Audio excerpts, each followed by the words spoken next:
Hi guys, আপোনালোকক আমাৰ channel MSB Sistersলৈ মই বিনাই পুনৰবাৰ স্বাগতম জনাইছোঁ।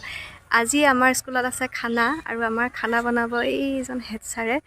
আৰু আমাৰ এই স্কুলখনৰ কাষতে আছে এইটো অংগনবাদী কেন্দ্ৰ।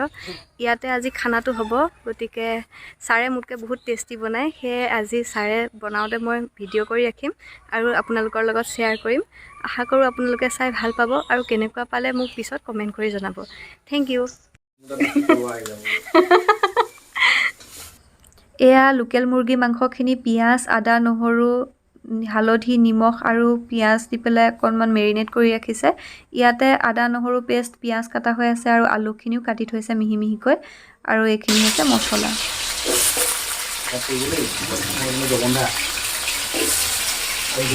ৰান্ধনি জবন্ধা। এতিয়া আলুখিনি নিমখ আৰু হালধি অকণমান দি পেলাই আকৌ অকণমান লৰাই থাকিব।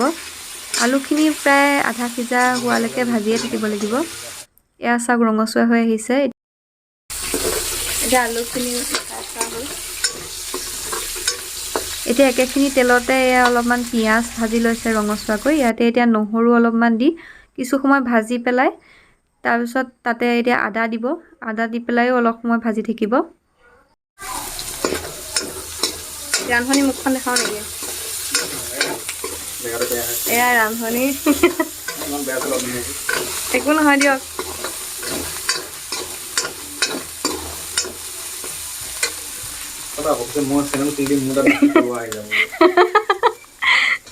এয়া বিলাহী।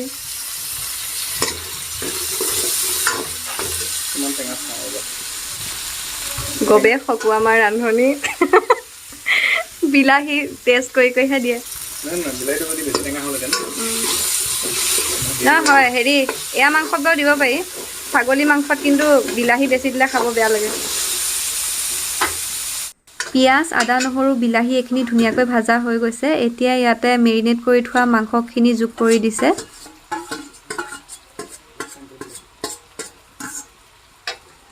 বনোৱা জেগাখিনি অকণমান লেতেৰা পেতেৰা হৈ আছে, সেইটো ইগন'ৰ কৰি ল'ব আৰু দেই।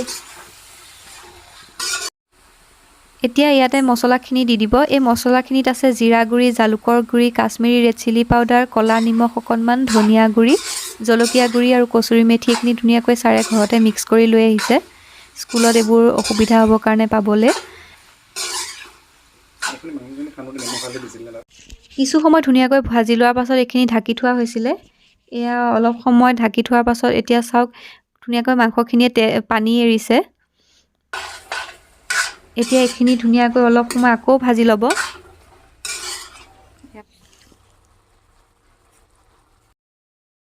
এতিয়া ইয়াত ছাৰে এটা গোটা নহৰু দি দিছে। নহৰুটো দিলে বোলে খাবলৈ বহুত টেষ্টি হয়।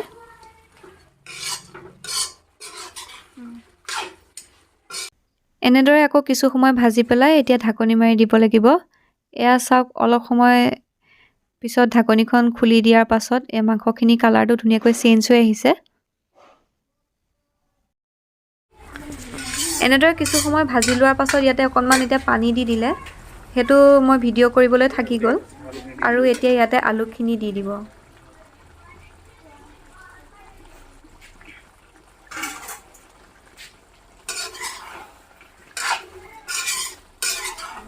এনেদৰে অলপ সময় ভজাৰ পিছত আকৌ ঢাকনিখন মাৰি দিলে। এই ঢাকনিখন খোলাৰ পাছত এতিয়া অকণমান পানী দি পেলাই আকৌ এইখিনি সিজাবলৈ দিব আৰু।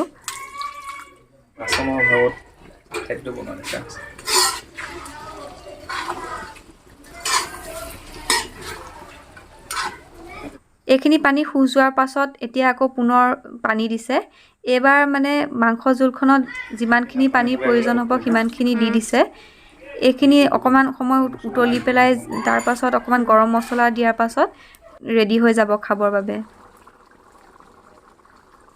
এনেদৰে প্ৰায় 10 মিনিটমান উতলাৰ পাছত এয়া আমাৰ মাংস তৰকাৰী খাবৰ বাবে ৰেডি হৈ গ'ল। বহুত টেষ্টি হৈছিল। আপোনালোকেও এনেকৈ বনাই খাই চাব আৰু কেনেকুৱা পালে মোক কমেণ্ট কৰি জনাব। Thank U.